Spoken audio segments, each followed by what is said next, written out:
Iran जंग के बाद पहली बार अमेरिकी वजीर जंग और जनरल डीन कैन कांग्रेस की कमेटी के सामने पेश। कमेटी के सख्त सवालात वजीर जंग लाजवाब। रुकन कांग्रेस रुखन्ना ने पूछा, ईरान में एक स्कूल मुतासिर हुआ और बच्चों की मौत हुई। इस ऑपरेशन की माली लागत अमेरिकी टैक्स दहिंदगान को कितनी अदा करना पड़ी, जिस पर अमेरिकी वजीर जंग खातिर खास जवाब न दे सके। कहा, ताहाल तहकीकात के मरहले में अमेरिका को महफूज बनाने के लिए काम कर रही है। डेमोक्रेटिक रुकन कांग्रेस जॉन ग्रेमेंडी ने वजीर जंग पैट हेग्सेथ को आड़े हाथों ले लिया। कहा, पैट हेग्सेथ और ट्रंप पहले दिन से अमेरिकी अवाम से झूठ बोल रहे हैं। ट्रंप जंग करके मशरिक वस्ता की दलदल में धंस चुके हैं। ईरानी क़यादत और ईरान की फौजी सलाहियत आज भी कायम है। फ्रांस ने ईरान के चीन, रूस और शुमाली कोरिया से ताल्लुकात को मजबूत कर दिया है। ईरान से जंग अमेरिका का खुद को लगाया गया जख्म साबित हो रहा है। वज़ीर जंग ने कहा कि अमेरिका को बड़ा चैलेंज बैरूनी नहीं बल्कि अंदरूनी सियासी इख्तिलाफात से दरपेश है। कांग्रेस के बाद डेमोक्रेट्स और चंद रिपब्लिकन रहनुमाओं के बयान गैर जिम्मेदाराना और मायूसकुन है, जो कौमी सलामती के बयानिए को नुकसान पहुंचा रहे हैं। कमेटी अरकान ने कहा कि ये जंग क्यों जरूरी थी,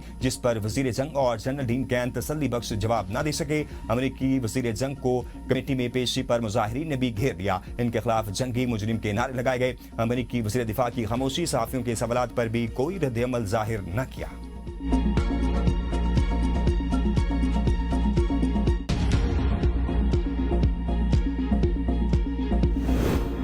ईरान के पास जोहरी हथियार नहीं होने चाहिए। शराफत छोड़ दी, अब अच्छा बनकर नहीं दिखाऊंगा। ईरान जल्द होश के नाखून ले। सदर ट्रंप की सहाफियों से गुफ्तगू। कहा, ईरान अपने मामला ठीक नहीं कर पा रहा, बेहतर है वो जल्द दानिशमंदी का मुजाहरा करे। ईरान गैर जोहरी मुआहदे पर दस्तखत के तौर पर तरीके नहीं जानता। ईरान को हर गुज़र एटमी हथियार रखने की इजाजत नहीं देंगे। ये बात ईरान भी जानता है और दूसरे मुल्क भी। ईरान से ऐसा मुआहदा चाहते हैं जिसमें एटमी प्रोग्राम पर हमारे खदशात दूर हों। जोहरी प्रोग्राम तर्क करने के मुआहदे तक मुहासरा खत्म नहीं होगा। मुआसरे की वजह से ईरान के हालात बद से बदतर हो रहे हैं। ईरान नाकाबंदी की वजह से तेल बरामद करने से कासिर है। ईरान पर दोबारा हमले शुरू करने का कोई हुक्म जारी नहीं किया। नाकाबंदी बमबारी से ज्यादा मौसर है। ईरान ने सिर्फ एक फोन करना है और हार मान लेनी है। व्हाइट हाउस की तर्जमान का कहना है कि अमेरिका और ईरान के दरमियान सफारती राब्ते जारी। मुआहदा कौमी सलामती से मशरूत है। वाशिंगटन खित्ते की सूरत-ए-हाल पर गहरी नजर रखे हुए है। ट्रंप ईरान के साथ सिर्फ ऐसे किसी भी मुआहदे का हिस्सा बनेंगे जो अमेरिकी कौमी सलामती को अव्वलीन तरजीह दे। अमेरिका किसी भी कमजोर या गैर मुतवाज़िन मुआहदे की हिमायत नहीं करेगा। अमेरिका अपने मफादात के तहफ़्फ़ुज़ पर कोई समझौता नहीं करेगा। ईरान ने अमेरिका को जवाब देने के लिए मोहलत मांग ली। पाकिस्तान की सालसी के नतीजे में जंगबंदी में 15 दिन की तौसीह की गई। ईरान ने 10 निकाती तजावीज़ भी पेश की। ताहम अमेरिका ने ईरान की नई तजावीज़ को मुस्तरद कर दिया। तजावीज़ में जोहरी प्रोग्राम का जिक्र नहीं था। ईरान ने नई तजावीज़ पर सुप्रीम लीडर से मुशावरत के लिए मोहलत का वक्त तलब किया। जल्द अमेरिका को जवाब से आगाह कर दिया जाएगा। ईरानी पार्लियामेंट के स्पीकर मोहम्मद बाकिर तालिबाफ कहते हैं, फौजियों और सियासी क़यादत मुकम्मल इत्तेहाद के साथ और रहबरे इनकलाब की हिदायत के मुताबिक मुल्क की अमूर चला रही है। दुश्मन अब नए मरहले में दाखिल हो चुका। बहरी नाकाबंदी और मीडिया प्रोपेगेंडे के जरिए मासी दबाव और अंदरूनी तकसीम पैदा करने की कोशिश की जा रही है। ईरानी अवाम दुश्मन की सजाल को भी नाकाम बनाएंगे और मुल्क को कमजोर नहीं होने देंगे। ईरान के नायब वज़ीर ख़ारजा सईद खतीबज़ादा का कहना है कि हालिया तनाज़े का हल जंग में नहीं, सिफारतकारी पर बदस्तूर आगे बढ़ने का वाहिद रास्ता है। सिफारतकारी की जगह हर रास्ता गैर मकबूल होता है। बेपनाह काविशें की गई पाकिस्तान की तरफ से, जिसमें फील्ड मार्शल सईद आसिम मुनीर और इसहाक डार साहब और दर्जा बदर्जा जो इम्पोर्टेंट जो मेंबर्स हैं, उन्होंने बहुत कोशिश की। और इस तरह आप जानते हैं कि सीज़ फायर में फिर एक्सटेंशन हुई जो हनूज जारी है। पाकिस्तान ने मशरिक वस्ता में अमन के लिए बेपनाह कोशिशें की जो अब भी जारी हैं। वज़ीर आज़म शहबाज शरीफ का वफाकी काबीना के इजलास में इज़हार ख्याल। कहा, 11 अप्रैल को ईरान और अमेरिका के दरमियान इस्लामाबाद में मुज़ाकराती अमल शुरू हुआ। फरीकैन के दरमियान 21 घंटे तवील नशिस्त हुई। ईरान के वज़ीर ख़ारजा अब्बास अराग़ची ने पाकिस्तान का दौरा किया। ईरान पाकिस्तान का हमसाया और बरादर मुल्क है। खित्ते में अमन के लिए कोशिशें जारी रहेंगी। वज़ीर आज़म का पेट्रोल की कीमतें बढ़ाने का भी इंदिया। कहा, अमेरिका ईरान जंग ने हमारी 2 साल की इज्तिमाई काविशों को नुकसान पहुंचाया। इस सूरत-ए-हाल में आलमी मंडी में तेल की कीमतों में इजाफा हुआ। आलमी मंडी में बढ़ती कीमतों की वजह से गैर मामूली सूरत-ए-हाल है। जंग से पहले एक हफ्ते काबिल 30 करोड़ डॉलर था, जो अब 80 करोड़ डॉलर तक पहुंच गया है। टास्क फोर्स रोजाना की बुनियाद पर सूरत-ए-हाल की निगरानी कर रही है। जुम्मे को तेल की कीमतों का दोबारा तयन करना है।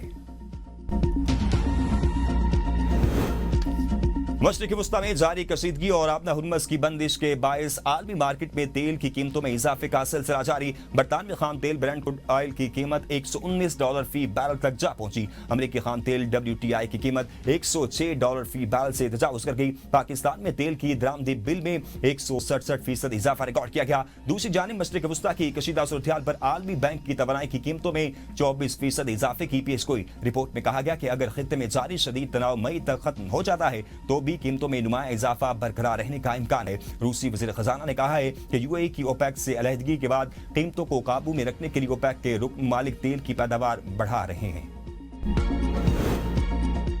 ट्रंप की व्हाइट हाउस में तवानाई कंपनियों से अहम मुलाकात। ईरान अमेरिका जंग के बाद आलमी तवानाई मंडी की सूरत-ए-हाल पर तफसीली गुफ्तगू। इजलास में वज़ीर खजाना खुसूसी रीसी स्टीव विटकॉफ और सदारती मुशीर जेड कुशनर भी शरीक थे। इजलास में तेल की कीमतों, अंदरूनी मुल्क पैदावार और आलमी रसद की सूरत-ए-हाल, वेनेजुएला में पेशरफ्त, कुदरती गैस और शिपिंग के मसाइल पर तबादला ख्याल किया गया। दुनिया भर में जेट फ्यूल बहरान का खदशा, एशियाई पहले मुतासर होने का इम्कान। इंटरनेशनल एयर ट्रांसपोर्ट एसोसिएशन के सरबराह ने खबरदार किया है कि ईरान जंग के बायस पैदा होने वाले जेट फ्यूल बहरान से सबसे पहले एशिया मुतासर हो सकता है। अगर ईंधन की किल्लत बढ़ी तो इसके असरात बाद में यूरोप, अफ्रीका और लातीनी अमेरिका तक पहुंचेंगे। कुछ एयरलाइंस पेशगी तौर पर अपनी परवाजें कम करने पर मजबूर हो सकती हैं। ताहम मुसाफिरों की तलब बरकरार रहेगी और फिजाई सफर इस्लामाबाद हाई कोर्ट के 3 जजेस का तबादला। सीनियरिटी लिस्ट में नंबर तब्दील। जस्टिस मोहसिन अख्तर कियानी तबादले के बाद लाहौर हाई कोर्ट में सीनियरिटी में 12वें नंबर पर होंगे, जबकि इस्लामाबाद हाई कोर्ट में वो सीनियर तरीन जज थे। इस्लामाबाद हाई कोर्ट में 30 नंबर पर मौजूद justice Babar Sattar Peshawar high court में 6 नंबर पर होंगे, जबकि justice Saman Rifat Sindh high court में सीनियरिटी की फहरिस्त में 16वें नंबर पर होंगी, जबकि इस्लामाबाद हाई कोर्ट में वो सीनियरिटी लिस्ट में इनका नंबर 6 था। इस्लामाबाद हाई कोर्ट के 3 जजेस के तबादले का नोटिफिकेशन जारी।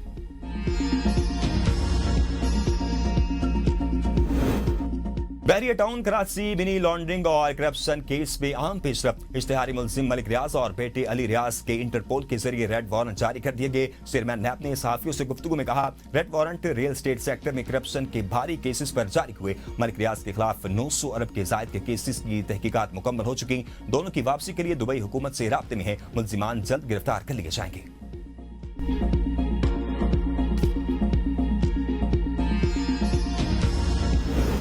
बानी PTI फॉरेन फंडिंग केस में मरकजी मुलजिम करार। ममनुआ फंडिंग केस में बानी PTI और दीगर के खिलाफ चलान जमा करवा दिया गया। रजिस्ट्रार ऑफिस की जानिब से चलान की स्क्रूटनी का अमल शुरू। बानी PTI के खिलाफ फॉरेन फंडिंग केस आज इस्लामाबाद बैंकिंग कोर्ट में समाअत के लिए मुकर्रर। 190 मिलियन पाउंड नैब केस। बानी और बुशरा बीबी की अपीलें आज समाअत के लिए मुकर्रर। इस्लामाबाद हाई कोर्ट का 2 रुकनी बेंच केस की समाअत करेगा।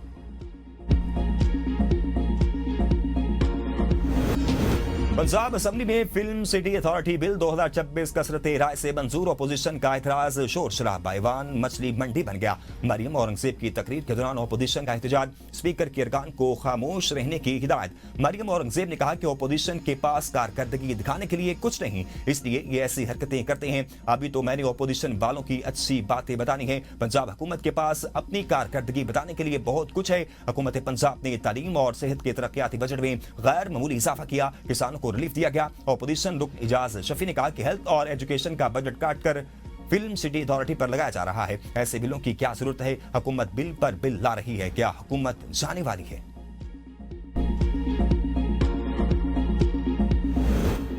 वज़ीर आला पंजाब ने ऑस्कर अवार्ड याफ्ता पाकिस्तानी नैयाद फिल्मसाज जर्नलिस्ट शर्मैन उबैद चनाई की मुलाकात। NSIT सिटी में पंजाब से फिल्म सिटी के मंसूबे पर तबादला ख्याल। इश्तिराक के कार पर इत्तफाक। मरियम नवाज ने कहा कि Punjab film city project Pakistan का पहला end to end media production hub बनेगा। वज़ीर आला पंजाब की PVHA को Minar Pakistan digital history museum की बहाली की हिदायत। शर्मैन उबैद का मरियम नवाज की फन और सकाफत के लिए खिदमत को खराज तहसीन। कहा कि बसंत मेले को आलमी सतह पर मुतारिफ कराने के लिए बहुत शुक्रिया। मुराद अली शाह की गरीब इलाकों में लोड शेडिंग न करने का निकालने की हिदायत। वज़ीर आला सिंध ने चेयरमैन के इलेक्ट्रिक से मुलाकात में कहा कि कराची के बिजली सार्फिन के लिए टारगेटेड सब्सिडी प्रोग्राम पर सब्सिडी की हिदायत दी गई। थर के कोयले को इस्तेमाल करके के इलेक्ट्रिक सस्ती बिजली बनाकर गरीब इलाकों में बिला तात्तुल फराहम करे। शहरी यार चिश्ती के इलेक्ट्रिक की जानिब से सिंध हुकूमत के साथ ताउन की यकीन दहानी। थर कोल एंड एनर्जी बोर्ड के इजलास से खिताब में वज़ीर आला ने कहा कि थर सिंध के तरक्याती विजन और पाकिस्तान के तवानाई मुस्तकबिल का मरकज है। हमें थर मंसूबों पर मजीद तेजी से आगे बढ़ना होगा। बर वक्त तकमील से तवानाई लागत कम और मुसाबकत में इजाफा होगा।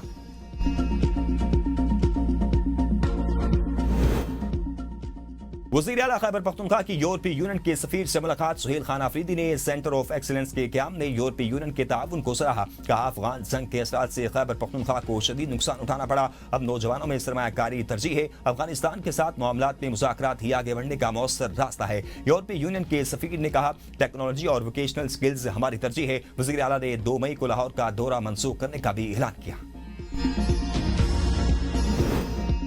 वज़ीर दिफा ख्वाजा आसिफ ने सुहेल खान आफरीदी की वज़ारत आला का इलेक्शन चैलेंज करने का इल्जाम मुस्तरद कर दिया। कहा हमें साजिश करने की जरूरत नहीं। पीटीआई के अंदर इतना इंतशार हो चुका है कि बाहर से किसी को दखल अंदाजी करने की जरूरत नहीं रही। पीटीआई को बर्बाद करने के लिए बानी की बहनें ही काफी हैं। अगर किसी मरहले पर कोई सोचे भी कि बानी पीटीआई के मामलात में मुदाखलत करनी है तो वो भी गलती होगी।